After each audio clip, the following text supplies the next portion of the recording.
नमस्कार। DD news पर आपके लिए हम लेकर आ चुके हैं खास प्रोग्राम इस वक्त। और आज इस वक्त जो है वो अपने वक्त से पहले है। ऐसा इसलिए क्योंकि आज आप जानते हैं कि बड़ा इवेंट है। प्रधानमंत्री नरेंद्र मोदी रूस पहुंच गए हैं, कजान। वहां पर वो ब्रिक्स शिखर सम्मेलन में हिस्सा लेंगे और तमाम और भी बड़े कार्यक्रम हैं। तो आज की जो पहली स्टोरी है वो इसी से जुड़ी हुई रहेगी कि प्रधानमंत्री नरेंद्र मोदी का ये ब्रिक्स शिखर सम्मेलन का दौरा, जो कजान, रूस के कजान का दौरा है, वो किन मायनों में अहम है और कितना कद बढ़ा है प्रधानमंत्री नरेंद्र मोदी के नेतृत्व में भारत का। तो इस पर आज सबसे पहले बात करेंगे और इसके बाद आज की खास चर्चा होगी कि आपने वो एक मशहूर गाना तो सुना होगा, चिट्ठी आई है। उसी तरह का एक गाना चल रहा है, लिस्ट आई है, लेकिन लिस्ट आई नहीं। हम बात कर रहे हैं महाराष्ट्र की, जहां पर विपक्षी इंडी गठबंधन एमवीए की लिस्ट अभी तक आई नहीं, इंतजार है। कल संजय राउत ने बोला था कि आज तो शाम तक आनी ही आनी है, लेकिन आई नहीं। तो क्यों नहीं आई, कहां अटकी पड़ी है, क्या रोड़े हैं, इसी पर खास चर्चा खास मेहमानों के साथ। और इसके बाद बात करेंगे कि आखिरकार कोलकाता के आरजी कर मेडिकल कॉलेज में जो डॉक्टर बिटिया के साथ रेप मर्डर हुआ था और उसको लेकर जो मांगों को ममता बनर्जी सरकार ने नहीं माना था, उस पर ध्यान नहीं दे रही थी, तो भूख हड़ताल पर डॉक्टर बैठे थे। आखिरकार 17 दिनों के बाद वो अनशन, वो भूख हड़ताल खत्म हो गई है और डॉक्टर काम पर लौट आए हैं। लेकिन कैसे काम पर लौट आए और इतने दिनों तक ममता बनर्जी सरकार ने अनसुना क्यों किया, इसी पर करेंगे बात। होंगे तमाम सवाल जवाब, लेकिन सबसे पहले इस वक्त की हेडलाइंस। रूस दौरे पर प्रधानमंत्री नरेंद्र मोदी 16वें ब्रिक्स सम्मेलन में होंगे शामिल। भारत और ब्रिक्स के घनिष्ठ सहयोग पर होगा फोकस।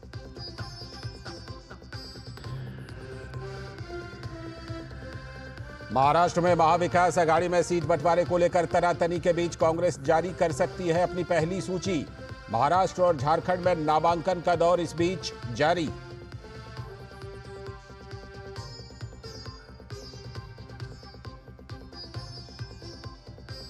मध्य प्रदेश के जबलपुर में ऑर्डिनेंस फैक्ट्री खमरिया में जबरदस्त धमाका। हादसे में 13 कर्मचारियों के घायल होने की खबर, 2 की हालत गंभीर। धमाके में इमारतें भी ध्वस्त।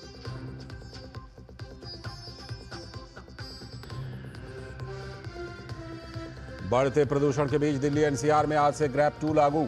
कई जगहों पर AQI लेवल 300 के पार।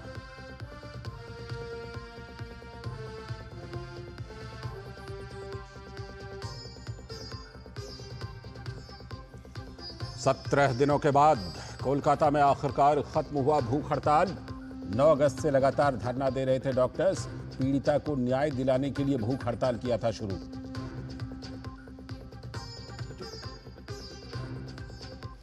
और चक्रवात दाना ने दी दस्तक। पश्चिम बंगाल और ओडिशा के तटीय राज्यों में हाई अलर्ट। कल से भारी बारिश की चेतावनी। गुरुवार को जगन्नाथपुरी के तट से इसके टकराने की आशंका।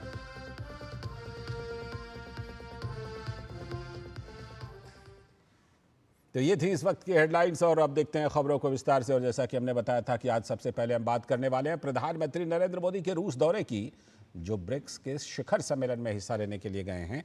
तो सबसे पहले आज इसी की बात।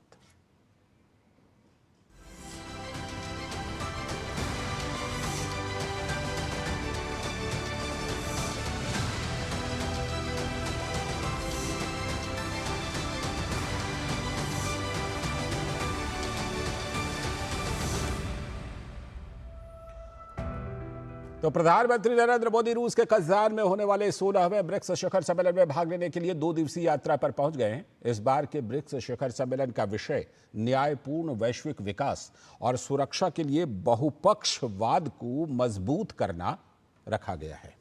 शिखर सम्मेलन नेताओं को प्रमुख वैश्विक मुद्दों पर चर्चा करने के लिए एक महत्वपूर्ण मंच प्रदान करेगा। इसमें ब्रिक्स द्वारा शुरू की गई पहलों की प्रगति का भी आकलन किया जाएगा। भारत ब्रिक्स का संस्थापक सदस्य है और इसकी स्थापना के बाद से इसकी सभी गतिविधियों, पहलों और प्रतिबद्धताओं में भाग लिया है। 2 दिवसीय शिखर सम्मेलन आर्थिक सहयोग को भी मजबूत करेगा। ऊर्जा और खाद्य सुरक्षा, स्वास्थ्य देखभाल और युवा आदान प्रदान के लिए सहयोग को भी बढ़ावा देगा। पिछले साल जोहान्सबर्ग शिखर सम्मेलन में ब्रिक्स के पहले विस्तार के बाद ये पहला शिखर सम्मेलन होगा। प्रधानमंत्री नरेंद्र मोदी रूस के राष्ट्रपति व्लादिमीर पुतिन के साथ मुलाकात भी करेंगे। शिखर सम्मेलन के अलावा प्रधानमंत्री की कुछ द्विपक्षीय बैठकों में भाग लेने की भी उम्मीद जताई जा रही है। तो प्रधानमंत्री नरेंद्र मोदी ब्रिक्स शिखर सम्मेलन में हिस्सा लेने के लिए पहुंच गए और ये ब्रिक्स शिखर सम्मेलन सच मायनों में कई चीजों को लेकर खास है। जैसे कि हमने बताया कि जोहानिसबर्ग में जो ब्रिक्स है उसका विस्तार किया गया था, तो विस्तार के बाद ये ब्रिक्स की पहली बैठक होनी है जो अभी फिलहाल रूस के कजान में होने जा रही है 16वें ब्रिक्स शिखर सम्मेलन में। विस्तार के बाद अब विस्तारित सदस्य जो है, सदस्यों की संख्या बढ़ गई है। पहले 5 सदस्य होते थे, अब 9 सदस्य हो गए हैं, तो सभी सदस्य इसमें हिस्सा लेंगे, 9 सदस्य। और इसके अलावा हो सकता है आगे चलकर इसका और विस्तार हो। और जो ब्रिक्स की भूमिका है, जैसा कि आप जानते हैं कि इसमें ब्रिक्स यानी बी से ब्राज़ील, आर से रूस, आई से इंडिया यानी भारत, और सी से चाइना और एस से साउथ अफ्रीका यानी दक्षिण अफ्रीका, ये 5 देश जो हैं ये ब्रिक्स के संस्थापक सदस्य हैं। और ब्रिक्स की शुरुआत इन्हीं 5 देशों ने की थी। और ब्रिक्स के अगर आप लगभग 1.5 दशक के सफ़र को देखिए तो जिस तरह से कि हम देखते हैं कि दुनिया में तमाम जो मंच होते हैं, आर्थिक व्यापारिक मंच, उसके तौर पर ब्रिक्स ने इतने कम समय में अपनी ऐसी पहचान बनाई है जिसकी चर्चा दुनिया भर में।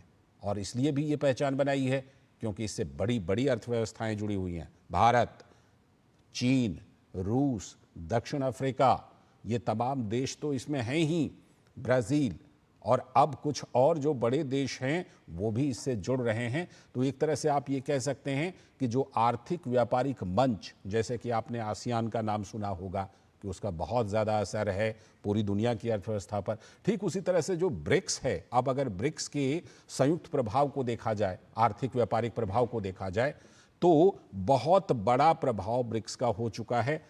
और कजान में जो 16वें शिखर सम्मेलन में प्रधानमंत्री गए हैं, तो आप कुछ बड़ी बातें आप अपने टेलीविज़न स्क्रीन पर देख रहे हैं कि पीएम के संबोधन में आमतौर पर वैश्विक अर्थव्यवस्था, विकासशील देशों के हित की बात होती है, ग्लोबल साउथ की बात करते हैं प्रधानमंत्री नरेंद्र मोदी, आतंकवाद की बात करते हैं, जलवायु परिवर्तन की करते हैं, और बहुपक्षीय सहयोग, ये मुद्दे केंद्र में रहे हैं। ये पहले जो उन्होंने संबोधन दिया है उसकी हम चर्चा कर रहे हैं। 2014 फोर्टालेजा ब्राज़ील में यह नरेंद्र मोदी का पहला ब्रिक्स सम्मेलन था 2014 में, जब प्रधानमंत्री के तौर पर नरेंद्र मोदी वहां पर गए थे। पीएम मोदी ने विकासशील देशों के बीच आर्थिक और राजनीतिक सहयोग बढ़ाने की बात की थी, अब वो बढ़ता हुआ नजर भी आ रहा है। ब्रिक्स के न्यू डेवलपमेंट बैंक एनडीबी के गठन की दिशा में सहमति बनी है। ये एक बड़ा कदम है क्योंकि इससे आगे चल करके साझा मुद्रा भी सामने आ सकता है। पीएम मोदी ने आतंकवाद के खिलाफ सामूहिक कार्रवाई की आवश्यकता पर जोर दिया। भारत लगातार तमाम मंच से आतंकवाद के मुद्दे को उठाता रहा। पीएम मोदी ने समावेशी विकास और सतत विकास के एजेंडे पर भी जोर दिया। विकास समावेशी हो, सतत हो, यानी सस्टेनेबल हो। भारत ने डिजिटल अर्थव्यवस्था और नवाचार में सहयोग बढ़ाने का प्रस्ताव रखा, करके भी दिखाया है। भारत ने जिस तरह डिजिटल को लेकर कर दिखाया है, तो भारत अब जा सकता है कि ये देखिए हमने करके दिखाया, आप भी कीजिए। पीएम का विश्व राजनीति और वित्तीय संस्थानों में सुधारों की दिशा में काम करने पर लगातार जोर रहा है। संयुक्त राष्ट्र में भी कई बार बात उठा चुके हैं, सुरक्षा परिषद में भी। भारत में आयोजित ब्रिक्स सम्मेलन में पीएम मोदी ने आतंकवाद को सबसे बड़ी वैश्विक चुनौती बताया था। ये बात हम कर रहे हैं 2016 की, जो गोवा में हुई थी। पीएम ने ब्रिक्स देशों से आतंकवाद के खिलाफ एकजुट होकर काम करने का आह्वान किया 2016 में गोवा में। व्यापार और निवेश के बढ़ावे के साथ साथ गरीबों के उत्थान के लिए समावेशी विकास की भी बात की प्रधानमंत्री ने। तो प्रधानमंत्री नरेंद्र मोदी के संबोधन में ये तमाम मुद्दे रहते हैं। फिर चीन में 2017 में शियामन में हुआ, तो वहां पर पीएम मोदी ने भारत के आर्थिक सुधारों और डिजिटल इंडिया जैसे अभियानों की चर्चा की कि भारत इस तरह से काम कर रहा है। वैश्विक व्यापार और निवेश को आसान बनाने पर भी पीएम मोदी ने वहां पर जोर दिया कि हमें ये आसान बनाना चाहिए ताकि और ज़्यादा सहयोग बढ़ पाए। आतंकवाद और सीमा पार से होने वाले अपराधों के प्रति कड़ा रुख अपनाने की बात की। इस पर कोई कॉम्प्रोमाइज़ नहीं होना चाहिए क्योंकि ये मानवता के दुश्मन है, ये विकास के दुश्मन है, प्रगति के दुश्मन है। 2018 जोहानिसबर्ग दक्षिण अफ्रीका में पीएम मोदी ने भारत अफ्रीका सहयोग और ब्रिक्स देशों के बीच मजबूत भागीदारी का आह्वान किया। सतत विकास लक्ष्यों यानी एसडीजीज और विकासशील देशों के लिए वित्तीय स्थिरता पर ध्यान केंद्रित किया। प्रधानमंत्री नरेंद्र मोदी का ये संबोधन था। साथ ही उन्होंने कहा कि स्वास्थ्य और शिक्षा के क्षेत्र में सहयोग होनी चाहिए। ब्रिक्स देशों के बीच आपस में इस सहयोग को बढ़ाया जाना चाहिए। ब्राज़ील में 2019 में हुआ, तो वहां पर पीएम मोदी ने ब्रिक्स को बहुपक्षीय व्यवस्था में सुधार लाने के लिए और अधिक सक्रिय भूमिका की सलाह। तो ये तमाम संबोधन प्रधानमंत्री नरेंद्र मोदी ने तमाम सम्मेलनों में दिए हैं और आप समझ सकते हैं कि प्रधानमंत्री नरेंद्र मोदी कितनी व्यापकता के साथ मुद्दों को समाहित करते हैं। लेकिन इस बार के कजान शिखर सम्मेलन में क्या जोर रहने वाला है? आर्येंद्र प्रताप सिंह हमारे संवाददाता ग्राउंड जीरो से कजान से हमारे साथ जुड़ चुके हैं। आर्येंद्र, हम अभी चर्चा कर रहे थे कि पिछले संबोधनों में प्रधानमंत्री नरेंद्र मोदी ने किन मुद्दों पर जोर दिया है। इस बार के कजान शिखर सम्मेलन को लेकर प्रधानमंत्री पहुंच तो गए, क्या कुछ इस बार लगता है कि इस बार प्रधानमंत्री के संबोधन में वो बातें फोकस में ज्यादा रह सकती हैं? आर्येंद्र। बिल्कुल, बहुत शुक्रिया लालचंद जी मुझे जोड़ने के लिए। और इस वक्त मैं कजान के उस होटल में मौजूद हूँ जहाँ प्रधानमंत्री जी ठहरे हुए हैं और आप मेरे पीछे देख सकते हैं कि बहुत बड़ी संख्या में भारतवंशी यहाँ पे आए हैं प्रधानमंत्री के स्वागत और इस्तकबाल के लिए। और ये तमाम लोगों ने अब से कुछ देर पहले प्रधानमंत्री का स्वागत किया। बहुत ज़्यादा एक्साइटमेंट था, लोग भारत माता की जय और वंदे मातरम के नारे लगा रहे थे। मोदी मोदी का जयकारा भी यहाँ बहुत तेज से सुनाई पड़ा क्योंकि ये होटल के अंदर था तो आवाज़ इको कर रही थी और एक तरीके से वाइब्रेट हो रहा था पूरा माहौल। तो बहुत एक्साइटमेंट यहाँ देखने को मिला है। परंपरागत तरीके से प्रधानमंत्री का स्वागत किया गया है। तमाम लोग मौजूद भी हैं, उनसे भी बात करेंगे। लेकिन आपने जो प्रश्न किया उसका जवाब की लेकर बात की जाए तो भारत इस बार ब्रिक्स के मंच पर किन महत्वपूर्ण बातों को रखता नजर आएगा। हम जानते हैं अगर थीम के लिहाज से बात की जाए तो वैश्विक विकास और उसके अलावा सुरक्षा के लिए बहुपक्षवाद को मजबूत करना यानी मल्टीपोलर वर्ल्ड कैसे बनाया जाए, इस पर बहुत फोकस होगा। भारत लंबे समय से इस दिशा में काम करता रहा है और ये कोशिश यही रही है कि कैसे इस दिशा में आगे बढ़ा जाए। विकासशील देश हो या फिर ग्लोबल साउथ के देशों की आवाज को मुखर मंच प्रदान करने की जो कोशिश है उस पर भारत का फोकस होगा। दूसरी महत्वपूर्ण चीज जो फोकस में रह सकती है प्रधानमंत्री के संबोधन में, उसमें रह सकती है कि भारत की अपनी जो एक सक्सेस स्टोरी है जिसमें सीधे तौर पर अगर देखा जाए तो भारत ने फिनटेक में बहुत बेहतर काम किया है। इसके अलावा भारत ने किस तरीके से पब्लिक डिजिटल इंफ्रास्ट्रक्चर को बढ़ाया है ताकि लोगों की ईज ऑफ लाइफ को बढ़ाया गया है। ट्रांसपेरेंसी सिस्टम के साथ में लोगों की जिंदगी को बेहतर बनाने का जो काम हुआ है वो बहुत बड़े स्तर पे एक सक्सेस स्टोरी के तौर पर दुनिया भर में देखा जा रहा है भारत के लिहाज से। तो भारत की कोशिश होगी कि कैसे आम लोगों की या ह्यूमन सेंट्रिक पॉलिसी के साथ में आगे बढ़ा जाए, कनेक्टिविटी को बढ़ाया जाए, पीस और स्टेबिलिटी को आगे बढ़ाने के लिए लगातार कोशिश की जाए। और कोशिश ये जो तमाम आप चीजें गिना रहे हैं, तमाम चीजें जो आप आर्येंद्र गिना रहे हैं, विस्तारित बैठक होने जा रही है तो ऊर्जा सुरक्षा पे बहुत एक फोकस हो सकता है। बिल्कुल आर्येंद्र, तमाम चीजें जो आप गिना रहे हैं इस पर तो हम आगे भी चर्चा करते ही रहेंगे। इसीलिए मैं फिलहाल यहाँ पर आपको इसलिए रोक रहा हूँ क्योंकि मुझे आपके पीछे तिरंगा लहराता हुआ बिल्कुल दिख रहा है और उत्साहित भारतीय भारतवंशी वहां पर नजर आ रहे हैं। तो मैं चाहता हूं कि हमें जरूर इस समय उनसे ही बात करनी चाहिए और प्रधानमंत्री नरेंद्र मोदी के दौरे को लेकर उनके जो उद्गार हैं, उनके जो उत्साह हैं, उसको हम लोग अभी फिलहाल सुनवाएं। आप मुझे अनुमति दें तो मैं तमाम लोगों से जरूर बिल्कुल मैं आपकी अनुमति का इंतजार कर रहा था। और निश्चित तौर से ये देखिए तिरंगा लोगों के हाथों में है और आप लोग इस वक्त डीडी न्यूज पे लाइव हैं और प्रधानमंत्री के स्वागत में आप सब लोग मौजूद थे। अभी आपने प्रधानमंत्री को सुना, उनसे मुलाकात हुई, कैसा लगा? काफ़ी अच्छा लगा कि मोदी जी कजान आए और मतलब हमसे मिलने का उन्होंने टाइम निकाला। काफ़ी अच्छा था, काफ़ी अच्छा एक्सपीरियंस था हमें, मतलब इतना क्लोज में मोदी जी से मिलने मिला। इवन इंडिया में रहते तो शायद नहीं मिलता। आपको कैसा लगा प्रधानमंत्री से? बहुत सौजन्य प्राप्त हुआ कि हम लोग मोदी जी से आज मिले पहली बार और हमने मोदी जी से हाथ भी मिलाया और यहाँ कजान में मेडिकल स्टूडेंट होकर इतना बड़ा अपॉर्चुनिटी मिला। आज हम बहुत खुश हुए अपने देश को यहाँ आके मोदी जी रिप्रेजेंट कर रहे हैं। हम यही चाहेंगे भारत और रूस का हमेशा अपना रिश्ता बरकरार रहे और दोस्ती इसी तरह से बने रहे। आप भारत और रूस मैत्री संबंध के नारे लगा रहे थे आप लोग? हाँ जी, और बहुत मज़ा आ रहा था और बहुत ही अच्छा लग रहा था, बहुत ही ब्यूटीफुल फीलिंग थी, बहुत ही ज़्यादा। बहुत खुश हैं यहाँ पे तमाम लोग। आप क्या कहना चाहेंगे? प्रधानमंत्री से आपकी मुलाकात हुई है? यस, हमने प्रधानमंत्री को अपने हाथों से हाथ मिलाया, हम बहुत खुश हुए और उनके चेहरे का नूर देख के हमें जो एनर्जी मिली है युवा को यहाँ को, हमने कभी एक्सपेक्ट नहीं किया था कि हम कजान जैसे जगह पे अपने प्रेसिडेंट को यहाँ देख पाएंगे और हमने देखा और जो एनर्जी हमें मिली है, we are so proud that we are Indians and we have such a great president here. आप क्या कहना चाहेंगे? Please come forward. नहीं, हमें बहुत अच्छा लगा उनसे मिलके और सबकी एनर्जी देख के बहुत खुशी हुई और बस वेरी हैप्पी।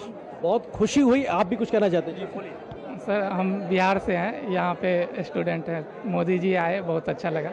और तो मोदी जी आए, सबको बहुत अच्छा लगा और आप इस तरफ भी देख सकते हैं कि तमाम संख्या में लोग यहाँ पे मौजूद हैं और एक तरीके से भारत माता की जयकारा यहाँ पे सुनाई पड़ रहा है। बड़ी संख्या में लोगों की मौजूदगी है और ये सब लोग खुश हैं लालचंद जी, और ये अपने आप में दिखाता है कि प्रधानमंत्री के यहाँ पे आने को लेकर कितना ज्यादा एक्साइटमेंट है, लोग खुश हैं और हाथों में तिरंगा, वंदे मातरम, भारत माता की जय उद्घोष विदेशी सरजमी पे सुनना एक बहुत सुखद अनुभव होता है, और वो अनुभव मुझे भी हो रहा है लालचंद जी।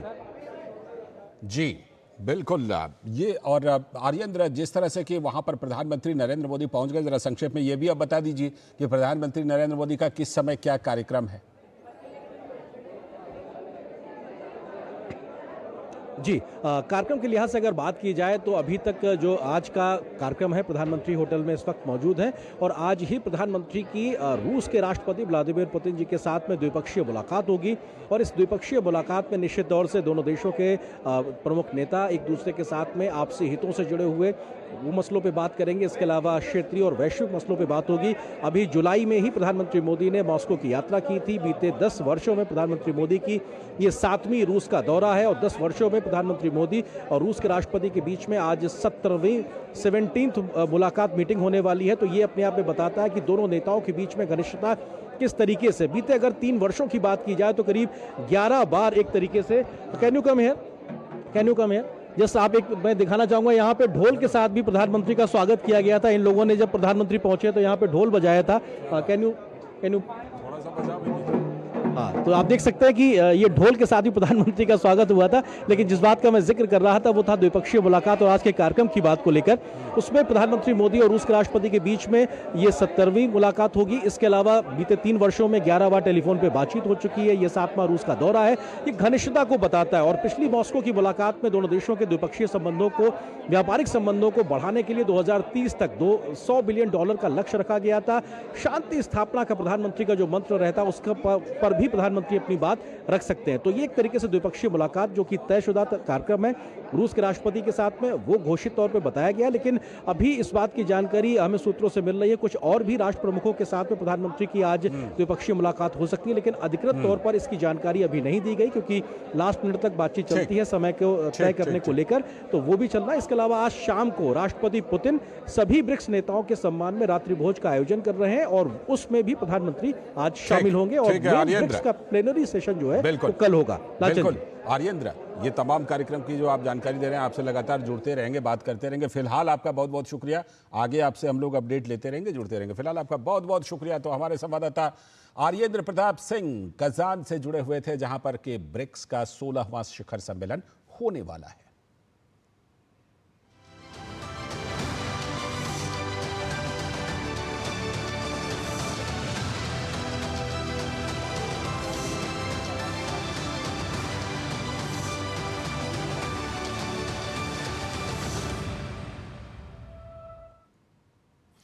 तो ये प्रधानमंत्री के रूस दौरे की बात हो गई, ब्रिक्स शिखर सम्मेलन की बात हो गई, और अब आज जो आज की हम खास चर्चा करने वाले हैं कि लिस्ट आई नहीं। कल ही कही जा रही थी कि आज शाम तक तो आ ही जाएगी, लेकिन लिस्ट आई नहीं। कहाँ अटकी हुई है, मामला कहाँ अटका हुआ है? बात हम कर रहे हैं महाराष्ट्र की MVA की, महाविकास अघाड़ी की। तो लिस्ट नहीं आई। महाविकास अघाड़ी में भीष्म पितामह की भूमिका में आए शरद पवार का घर ऐसा लग रहा है जैसे महाभारत का मैदान बन गया है। सीट शेयरिंग में फंसे पेच को सुलझाने में शरद पवार मध्यस्थता की भूमिका में है। शरद पवार की एनसीपी को कितनी सीटें मिले इसकी चर्चा नहीं है। तकरार बड़े मियां और छोटे मियां को लेकर है, क्योंकि शिवसेना उद्धव गुट ने साफ कर दिया है कि कोई बड़ा भाई छोटा भाई नहीं होगा, सभी की बराबर समान भूमिका होगी। फिर सपा जैसी पार्टियों की क्या भूमिका होगी? ये सवाल अखिलेश यादव का है कि महाविकास आघाड़ी में सीटों को लेकर मचे घमासान के बीच इधर आज सुबह कांग्रेस नेता ने शरद पवार से मिलने उनके घर पर पहुंचे। कांग्रेस पार्टी का दावा है कि आज हर हाल में उन्हें 96 उम्मीदवारों की लिस्ट तो जारी करनी ही करनी है। कांग्रेस के नेता बाला साहब थोराट शरद पवार से मिलकर मातोश्री में उद्धव ठाकरे से मिलने पहुंचे। उनका मानना है कि अभी तक सब कुछ ठीक ठाक है। दरअसल लोकसभा चुनाव में कांग्रेस को मिली अप्रत्याशित जीत ने उन्हें बड़े भाई की भूमिका में ला दिया था, लेकिन हरियाणा और जम्मू कश्मीर में शिकस्त के बाद अब उद्धव सेना नसीहत दे रही है कि नहीं, आप उतने बड़े नहीं हैं, और शरद पवार की पार्टी उसी लोकसभा नतीजे के आधार पर 85 सीटें अपने लिए चाह रही है विधानसभा में। लेकिन उद्धव सेना ने अपना मुख्यमंत्री चेहरा बताकर मामले को उलझा दिया।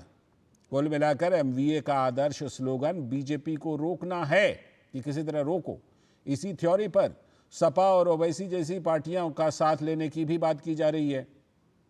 लेकिन दूसरी तरफ बीजेपी ने, जो महायुति की बड़ी हिस्सा है, उसने अपनी पहली सूची जारी कर दी 99 उम्मीदवारों की और एमवीए का टेंशन बढ़ा दिया है। महायुति का दावा है कि सीटों को लेकर उधर कोई उलझन अब नहीं रह गया है। केंद्रीय गृह मंत्री अमित शाह के साथ मुख्यमंत्री शिंदे, देवेंद्र फडणवीस उप मुख्यमंत्री और अजीत पवार उप मुख्यमंत्री की मुलाकात फाइनल लिस्ट की चर्चा को तेज कर दिया है कि अब आ ही जाएगी लिस्ट उधर भी। मीडिया की खबरों की माने तो फिलहाल ऐसी खबर आ रही है कि बीजेपी वहां पर 156, शिवसेना की शिंदे 78 और अजीत पवार की एनसीपी 54 सीटों पर वहां पर चुनाव लड़ सकती है। बीजेपी ने अपनी पहली लिस्ट में नए चेहरे को मौका देकर एक नई पहल की भी शुरुआत कर दी है। राजनीति में युवाओं की एंट्री से युवा मतदाताओं में नया जोश मिल सकता है। शिवसेना और एनसीपी में टूट फूट के बाद ये पहला चुनाव है। जाहिर है कि इन दलों में संघर्ष ज्यादा है, लेकिन बड़ा सवाल तो यह है कि जनता सिर्फ बीजेपी को रोकने के लिए वोट करेगी एमबीए के मुताबिक, या फिर विकसित महाराष्ट्र और स्थिर सरकार को पसंद करेगी, ये देखना अभी बाकी है। ईवीएम खुलेगा तो सब कुछ सामने आ जाएगा।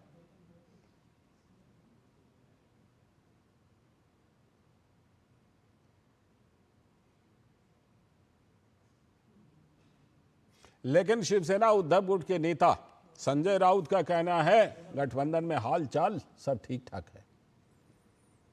कांग्रेस नेताओं के साथ उद्धव ठाकरे जी और हम सब शिवसेना के नेता लोग, उनके साथ भी चर्चा करेंगे और बाद में हम देखेंगे आगे क्या करना है, लेकिन सब कुछ ठीक ठाक है, चिंता मत करिए। कह रहे हैं दूसरों को चिंता मत कीजिए, लेकिन एमबीए में चिंता तो है। महाराष्ट्र कांग्रेस के अध्यक्ष नाना पटोले का कहना है कि सीट शेयरिंग में कार्यकर्ताओं और नेताओं का दबाव रहता है। 25-30 जगहों पर प्रॉब्लम तो है। बातचीत से इस मसले को हालांकि सुलझा लिया जाएगा। सीट शेयरिंग में प्रॉब्लम होता ही है, कार्यकर्ताओं का प्रेशर होता है, सब चीज़ों का प्रेशर होता है। नेताओं को लगता है कि नहीं भाई, कार्यकर्ताओं के सम्मान के लिए वो सीट लेना चाहिए। तो ये हमारा जो इशू है वो आजकल में क्लोज होगा। हमने बाला साहब थोराट जी को कल हमने ही बताया कि आप शरद पवार जी से और उद्धव जी से मिलके क्या बात है वो करके आइए। तो अभी उनके साथ भी मेरा मीटिंग है और मुझे लगता है कि आज और उसके बाद में हमारा महाविकास आघाड़ी का सीट शेयरिंग का भी मीटिंग है। 25-30 जगहों का प्रॉब्लम है, सॉल्व हो जाएगा। वहीं भाजपा के वरिष्ठ नेता नलिन कोहली ने आरोप लगाया कि इंडी गठबंधन सेवा भाव से नहीं, सत्ता भाव से बना हुआ है। कई वर्षों से कांग्रेस पार्टी और तथाकथित उनके सहयोगी दल हैं, उनमें सहयोग कम और लड़ाई ज़्यादा दिखती है। एक सत्ता की लड़ाई है, सीटों की लड़ाई है, एक दूसरे पे कई चीज़ें कही जाती हैं। महाराष्ट्र में लगातार दिख रहा है कई दिनों से, झारखंड में भी दिखता है, नाराज़गी होती है। हमने लोकसभा में भी देखा, उनसे पहले चुनावों में भी देखा। तो ये कोई गठबंधन सेवा भाव से नहीं बना है, ये गठबंधन सत्ता भाव से ही बना है। सेवा भाव बनाम सत्ता भाव, यानी वहाँ देखते हैं कि आखिर महाराष्ट्र में किस भाव को भाव मिलता है जनता और मतदाता के द्वारा। आज इसी पर हम खास चर्चा करने वाले हैं और आज खास चर्चा के लिए हमारे साथ जुड़ रहे हैं राजीव पांडे जी, भारतीय जनता पार्टी के प्रवक्ता। बहुत बहुत स्वागत राजीव पांडे जी। साथ में आनंद दुबे जी, शिवसेना उद्धव गुट के प्रवक्ता। बहुत बहुत स्वागत आनंद दुबे जी। और साथ में हमारे साथ हमारे सलाहकार संपादक विनोद मिश्र जी भी यहाँ पर स्टूडियो में जुड़े हुए हैं। तो मैं ज़रा चर्चा को विस्तार विनोद जी के ज़रिए देता हूँ। विनोद जी, बात तो ये हो रही है कि हाल चाल सब ठीक ठाक है, ऐसा कह रहे हैं। संजय राउत तो कह रहे हैं कि नहीं ठीक ठाक है, हाल चाल ठीक ठाक। लेकिन अभी नाना पटोले कह रहे थे नहीं प्रॉब्लम तो है। ये मतलब मामला कहाँ अटका हुआ कहाँ मामला है, जो कि कल संजय राउत कहकर गए कि लिस्ट तो आज आनी ही आनी है, लेकिन कल आ नहीं पाई। कहाँ लिस्ट अटक गई? लाल जी, जैसा आप अभी बता रहे थे कि लिस्ट नहीं आई, ये लिस्ट नहीं आई की जो चिंता है महाराष्ट्र में महाविकास आघाड़ी में की चिंता, तो वो लोग बताएंगे कि लिस्ट क्यों नहीं आई। लेकिन अब सवाल ये है कि सबसे इम्पॉर्टेंट चीज़ देखने की बात ये है कि कल दिल्ली से जो बाला साहब थरोट पहुँचे हैं वहाँ, और वो जाके आज शरद पवार से मिले हैं, थोड़ी देर के बाद वो मातोश्री में जाके उद्धव ठाकरे से मिलेंगे। ये डिस्कशन वो बढ़ाएंगे आगे। लेकिन वहाँ के पार्टी के अध्यक्ष जो है नाना भाव, तो वो कहाँ है इस सीन से? ठीक है, ये इंपॉर्टेंट चीज देखने की है कि पार्टी के अध्यक्ष को इस पूरे डील से कैसे अलग कर दिया गया है। बिल्कुल। अब जब से संजय राउत ने कहा या उद्धव ठाकरे का ये था कि हम नाना भाऊ के साथ में, पटोले साहब के साथ में बैठ नहीं सकते हैं, तो दिल्ली से वहां बाला साहब पहुंच जाते हैं और उनके साथ में शरद पवार के घर पे मीटिंग होती है। ठीक है। तो कांग्रेस की इसमें साफ साफ मजबूरी दिखती है, या कांग्रेस की अपनी एक होगी अंडरस्टैंडिंग कि हमको तो सीट से मतलब है, कौन जा रहा है बात करने, कौन नहीं जा रहा है, इससे मतलब नहीं है। कुल मिला के ये इसमें देखिए कि जो पूरा का पूरा समीकरण और इस पार्टी का जो अपनी रिपोर्ट में बता रहे थे, क्या बीजेपी को रोकना ही इन पूरे महाविकास आघाड़ी का एकमात्र मैं आपके साथ इसको बढ़ाऊंगा चर्चा को, क्योंकि राजीव पांडे जी को कहीं जाना है, तो राजीव पांडे जी से पहले प्रतिक्रिया ले लेते हैं, फिर हम लोग चर्चा करेंगे। राजीव पांडे जी, ये बताइए कि आप कह रहे हैं कि भाई उनका गठबंधन तो सिर्फ सत्ता भाव से है, सेवा भाव से नहीं है। क्यों कह रहे हैं ऐसा आप? उन्होंने भी अपना हाथ मिला करके एक गठबंधन बनाया है, तो उसमें आपको ये क्यों लग रहा है कि उसमें सेवा कहीं नहीं है, सिर्फ सत्ता ही सत्ता है बस?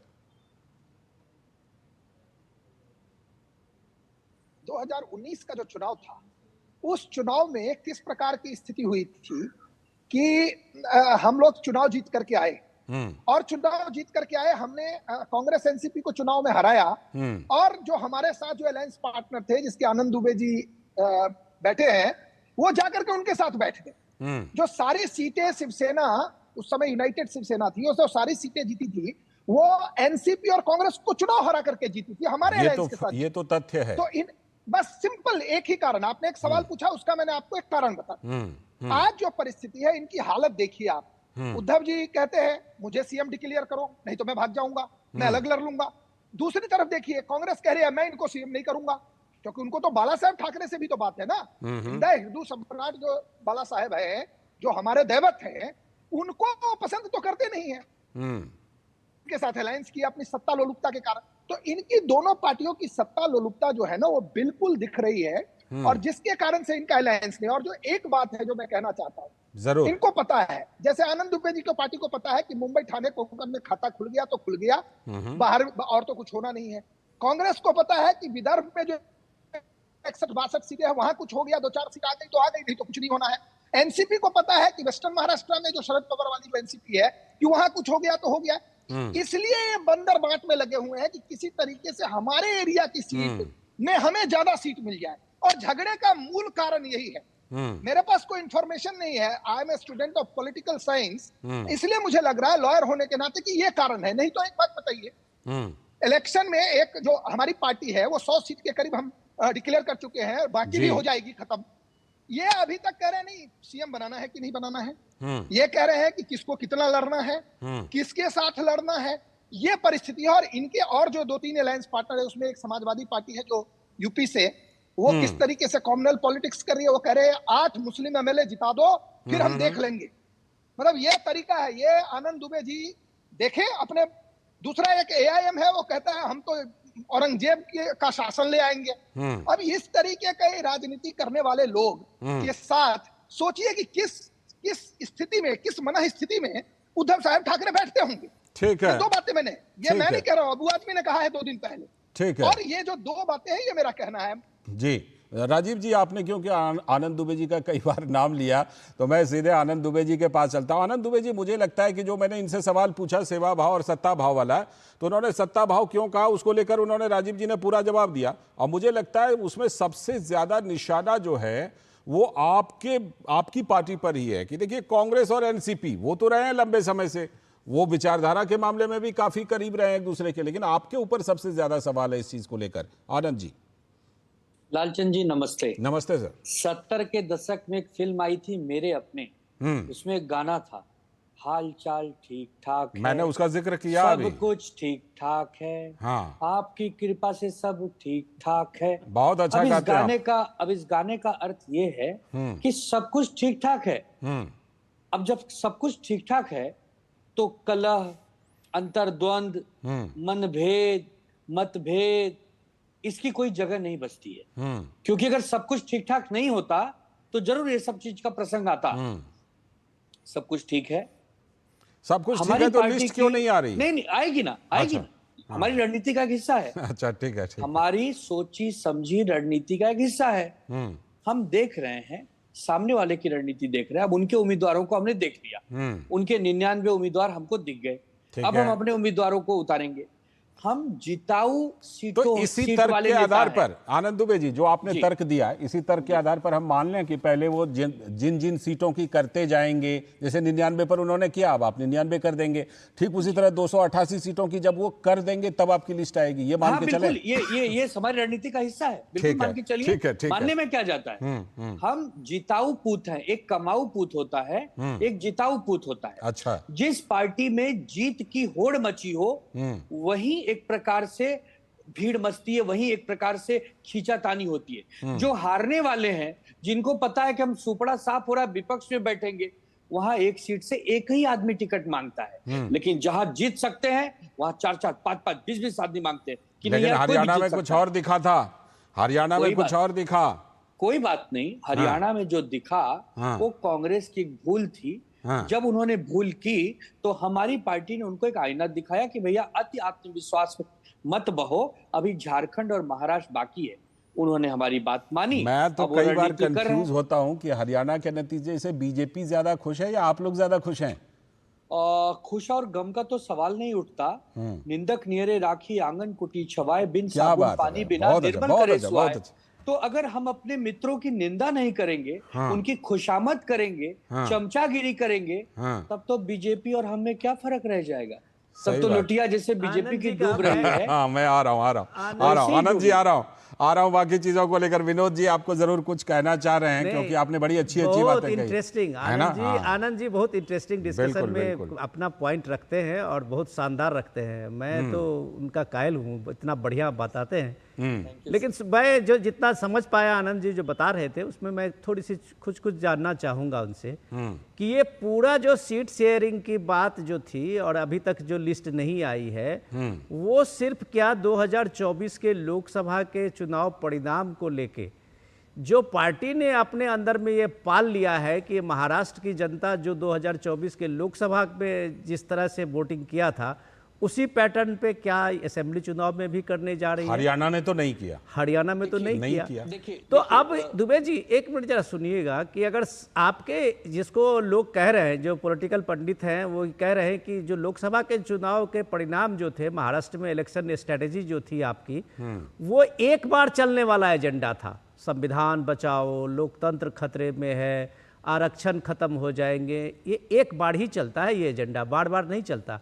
तो कांग्रेस सबसे बड़ी पार्टी बन के आई गई खटाखट इकोनॉमी में।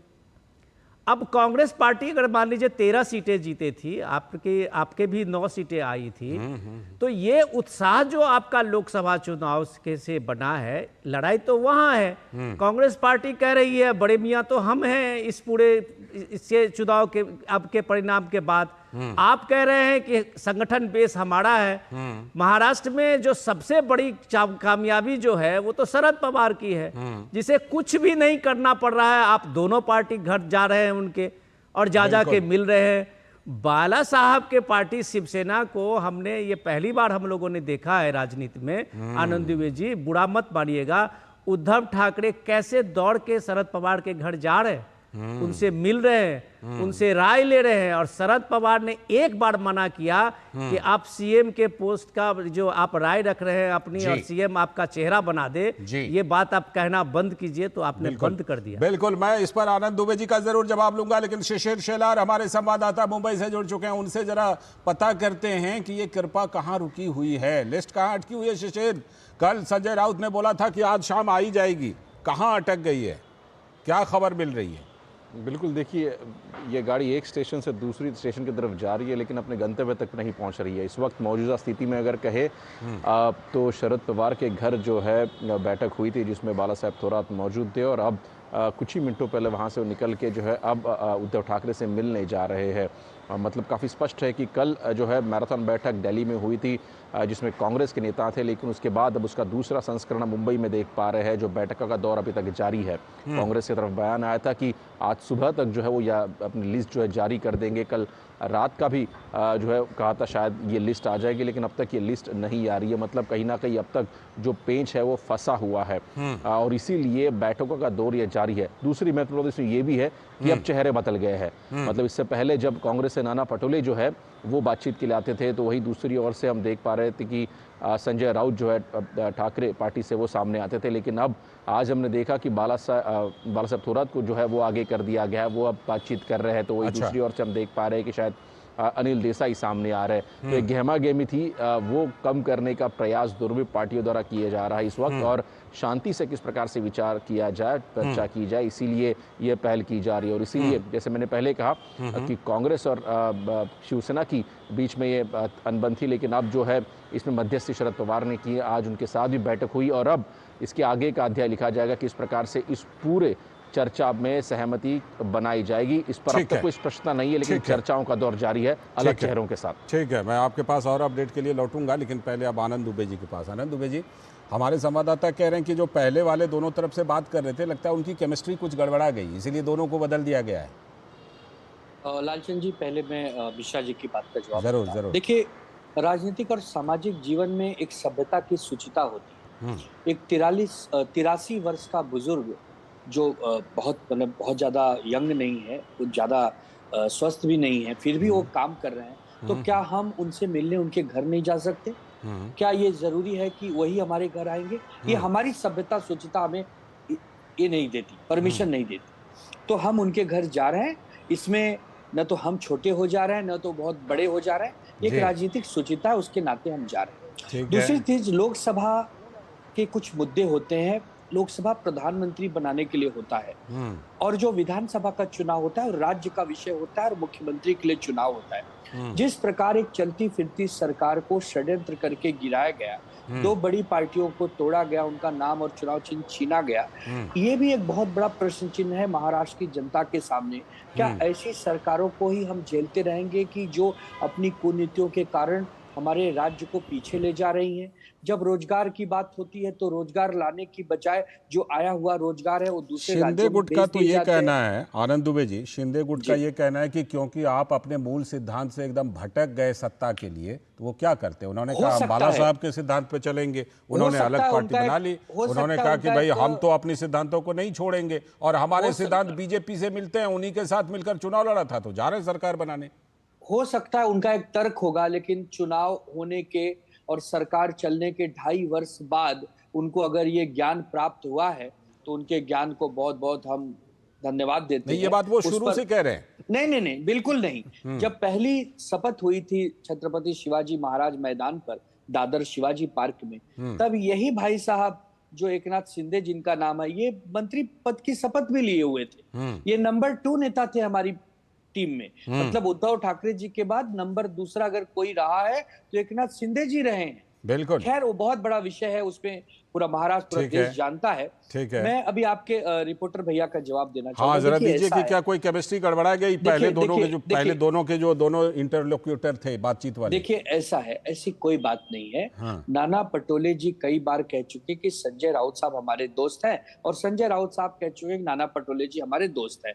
अब चूंकि बाला साहब थोराट एक ऐसे नेता हैं जो संगमनेर से आते हैं, अहमदनगर डिस्ट्रिक्ट में, उनके शुरुआती से समय से शरद पवार साहब से बहुत अच्छे संबंध रहे हैं और कांग्रेस आला कमान से भी बहुत अच्छे संबंध रहे हैं। अच्छा, आनंद और जी, बाला साहब थोराट जी, विनोद जी कुछ पूछ रहे हैं, विनोद जी कुछ पूछ रहे हैं। बात करते हैं, नाना पटोले और संजय राउत कितने अच्छे और गहरे दोस्त हैं, वो मीडिया से हम लोगों ने बहुत करीब से देखा। बिल्कुल।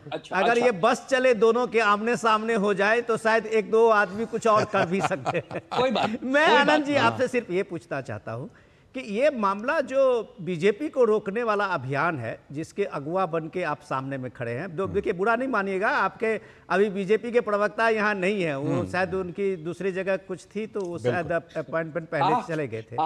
मैं माफी और अदब के साथ कहता हूँ, मैं आपसे बताना चाहता हूँ कि अभी जिस वोट बैंक की सियासत के लिए जो पूरा फोकस है महाविकास आघाड़ी का कि मुस्लिम वोटों में किसी भी तरह से डिवीजन नहीं हो, सपा वहां पहुंची है। ओवैसी साहब की पार्टी खुलेआम आपको ऑफर दे रहे हैं कि कल से मुझे वोट कटवा मत कहना, एक बार एमबीए में हमें भी ले लो। हमें भी 1% के लगभग तो वोट शेयर पा ही जाते हैं जी। तो आप एमबीए को अगर ओवैसी साहब को इसलिए नहीं ले रहे हैं क्या कि आपको लगता है कि हमारा जो एक हिंदुत्व का है एजेंडा वो कम से कम ओवैसी के आने के साथ ही हमारा डिफ्यूज कर जाएगा।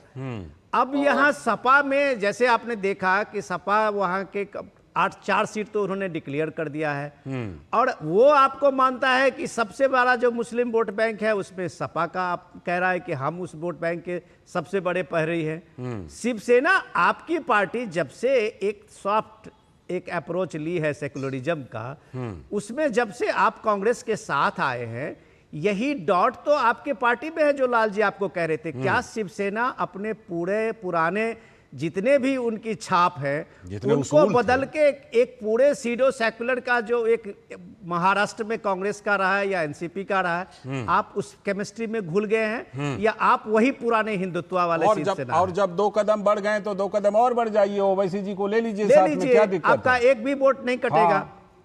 ठीक, 140 करोड़ की आबादी का एक देश है। सबकी अपनी अपनी सोच होती है, सबकी सोच के अंदर घुस के हम अपनी सोच नहीं प्रकट कर सकते, लेकिन इतना जरूर बता सकते हैं कि न कल हिंदुत्व छोड़ा था, न आज हिंदुत्व छोड़ा है और न कल हिंदुत्व छोड़ेंगे।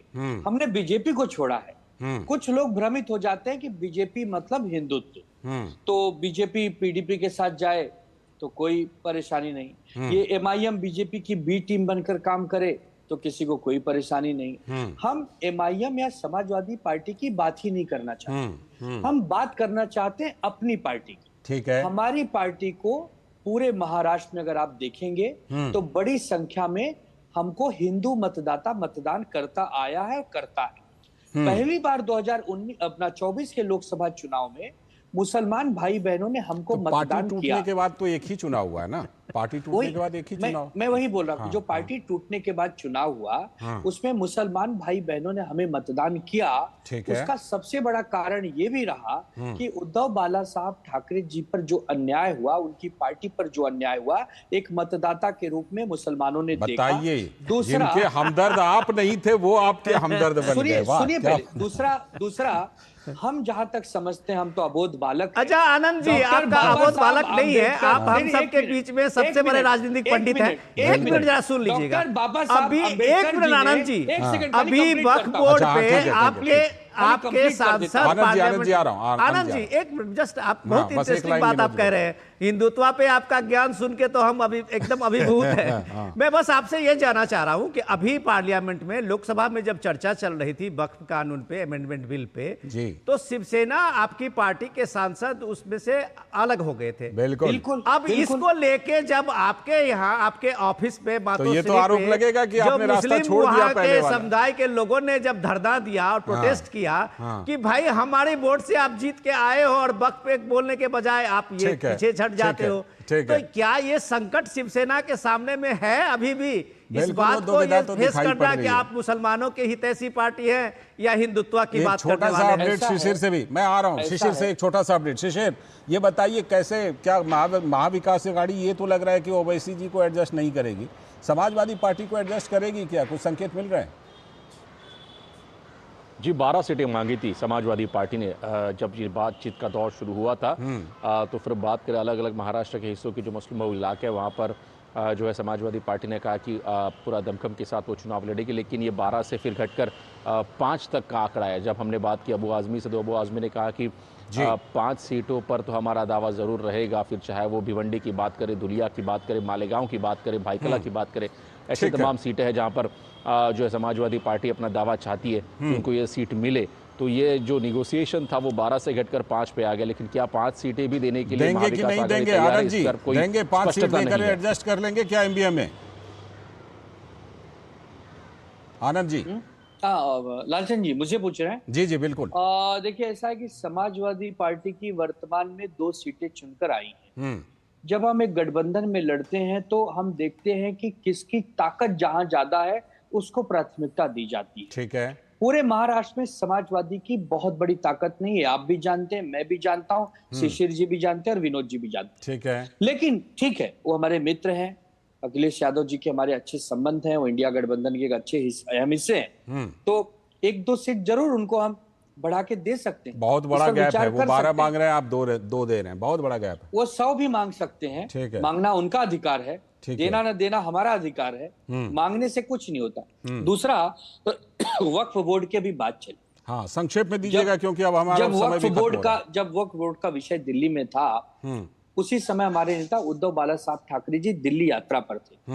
हमारे सारे सांसद उनके साथ थे, सबसे मिलना जुलना हो रहा था, इसलिए वहां कोई मौजूद नहीं था। ठीक है। दूसरा, जब ये मामला जेपीसी में चला जा चुका है, इसमें 30-31 नेता इसमें इन्वॉल्व हैं, जो इसकी बहस का हिस्सा बनेंगे, जो इसको देखेंगे, इस पर पूरी चर्चा होगी। तो जो हमारी पार्टी का रुख होगा आपको बताया बस वही बात है ना, वही बात है कि व्यवहार या आप अगेंस्ट में हैं। बिल्कुल, मैं वही कह रहा हूँ कि फाइनल चीजें तो बाद में आएंगी। अगर डॉक्टर बाबा साहब संशोधन के पक्ष में है या खिलाफ में है, बताइए। आपसे क्या बता दीजिए, शिवसेना का क्या स्टैंड है? अम्बेडकर जी का संविधान भारत के मुसलमानों को अधिकार देता है। कंफ्यूजन आप मतदाता लग रहा है कंफ्यूजन वोट करते हैं, समय की कमी। आत्मचिंतन करना चाहिए, जल्दी से बीजेपी को नहीं करते, आत्मचिंतन करना। इंटरेस्टिंग आपका रहता है, जी आपका जी, अच्छा प्रवक्ता है, बिल्कुल। सिर्फ एक मैं जानना चाहता हूँ, आप सपा के साथ तालमेल को जिस अंडरस्टैंडिंग की बात कहते हैं और महाविकास आघाड़ी के हिस्सा मानते हैं, बाला साहब ठाकरे पहली पार्टी शिवसेना की है जो तथाकथित वहां मस्जिद की बात थी, बाबरी मस्जिद की, उसके तोड़ने का सबसे पहला श्रेय उन्होंने क्रेडिट लिया था कि हाँ मैं डंके की चोट पर कहता हूं। जो कार सेवकों के जो गोली चलाने का जो अभी भी लग रहा है, वो सारी चीजें सपा में थी। बिल्कुल। तो क्या ये तोड़ने वाले और गोली चलाने वाले दोनों एक साथ होंगे? बोला तो हाँ 2 सीट देकर हो जाएगी, साफ कह दिया। देखिए समय की कमी है फिलहाल, समय की कमी है, समय की कमी है फिलहाल, समय की फिलहाल कमी है। महाराष्ट्र की जनता को जज कर लेने दीजिए, महाराष्ट्र की जनता जज करेगी। ठीक है कि आनंद दुबे जी की पार्टी कितने अपने सिद्धांतों से हटी है या पटरी पर है, हम लोग करेंगे, फिर मिलेंगे, बात करेंगे। बहुत बहुत शुक्रिया आनंद जी, समय की कमी फिलहाल है। विनोद जी बहुत बहुत शुक्रिया, और शिशिर आपका भी मुंबई से जुड़ने के लिए बहुत बहुत शुक्रिया। तो आज के इस वक्त में इतना ही, पूरी टीम को दीजिए अनुमति, नमस्कार।